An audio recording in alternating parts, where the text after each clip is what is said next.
Hi, എല്ലാവർക്കും സുഖമല്ലേ? ഞാനിന്നിവിടെ വന്നേക്കണത് നല്ല ക്രീമി ആയിട്ടുള്ള പ്രഷർ കുക്കർ പാലട പായസമായിട്ടാണ്.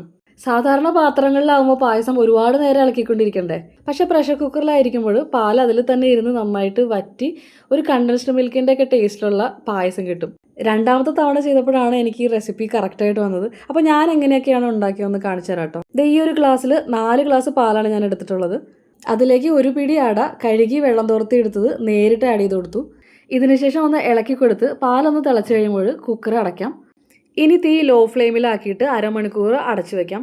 ഇതിൽ നമ്മൾ പ്രധാനമായിട്ട് ശ്രദ്ധിക്കേണ്ടത് ടെമ്പറേച്ചറാണ്. ചൂട് കൂടി പ്രഷർ വരാൻ ചാൻസ് ഉണ്ടെങ്കിൽ തീ ഓഫ് ചെയ്ത് കൊടുക്കാം. എന്നാലും അരമണിക്കൂർ തന്നെ ആ ചൂടിലിരുന്നിട്ട് വേണം ഓപ്പൺ ചെയ്യാനായിട്ട്. അപ്പോഴത്തേക്കും അടയൊക്കെ നല്ല വെന്ത് സോഫ്റ്റ് ആയിട്ടുണ്ടാവും. ഇനി അതിലേക്ക് ഷുഗർ ആഡ് ചെയ്ത് കൊടുക്കാം. സെയിം ഗ്ലാസ്സിൽ തന്നെ 1/2 മുതൽ 1/4 പോർഷൻ വരെ ഷുഗർ ആഡ് ചെയ്ത് കൊടുക്കാം. ഞാനിവിടെ ബ്രൗൺ ഷുഗർ ആണ് ഉപയോഗിച്ചിട്ടുള്ളത്. ഇനി ഇതൊന്ന് ഇളക്കി കൊടുത്തിട്ട് നേരത്തെ ചെയ്തതുപോലെ തന്നെ ഒരു 30 മുതൽ 40 മിനിറ്റ് വരെ പ്രഷർ കുക്കറിൽ അടച്ചു വെക്കാം. പ്രഷർ പോയി കഴിഞ്ഞാൽ കുക്കർ ഉടനെ തന്നെ തുറക്കാം. അങ്ങനെ തുറന്നു കഴിയുമ്പോൾ നല്ല ക്രീമി ആയിട്ടുള്ള കണ്ടൻസ്ഡ് മിൽക്കിൻ്റെ ഫ്ലേവറുള്ള പാലട പായസം റെഡി. ഷുഗറൊക്കെ കാരമലൈസ് ചെയ്തിട്ടും അതുപോലെ തന്നെ ബൂസ്റ്റൊക്കെ ആഡ് ചെയ്തിട്ടും ഞാൻ നേരത്തെ പാലട പായസം ഉണ്ടാക്കിയിട്ടുണ്ട്. പക്ഷേ ഈ ഒരു ടേസ്റ്റ് അല്ല അതിനുള്ളത്. ഇതിൽ പാല് ചെറിയൊരു ചൂടിലൊക്കെ ഇരുന്ന് വറ്റി ഒരു തനതായിട്ടുള്ള ടേസ്റ്റാണുള്ളത്. നെയ്യോ നട്ട്സോ ഒന്നും തന്നെ വേണ്ട. ആർട്ടിഫിഷ്യലായിട്ട് ഒരു ടേസ്റ്റ് മേക്കേഴ്സോ ആഡ് ചെയ്ത് കൊടുക്കേണ്ട ആവശ്യമില്ല.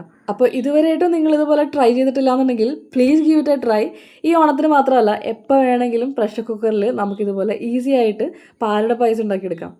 അപ്പോൾ ഈ ഒരു റെസിപ്പി എല്ലാവർക്കും ഇഷ്ടപ്പെട്ടു എന്ന് വിചാരിക്കണം. അടുത്തൊരു വീഡിയോ ആയിട്ട് ഉടനെ കാണാം. Thank you for watching.